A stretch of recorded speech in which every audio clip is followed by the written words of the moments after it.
Kapag namatay ka, maghihiwalay ang iyong katawan at kaluluwa.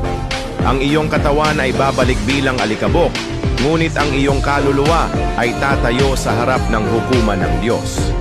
Sa sandaling iyon, hindi kung gaano karaming pera ang iyong kinita o kung gaano karaming kapangyarihan ang iyong hawak ang magdadala sa iyo sa kaharian ng langit. Ito ay kung ikaw ay gumawa ng mabuti, tumalikod sa kasalanan at sumunod sa kalooban ng Diyos. Kung sumasang-ayon ka, mag-alok ng Amen.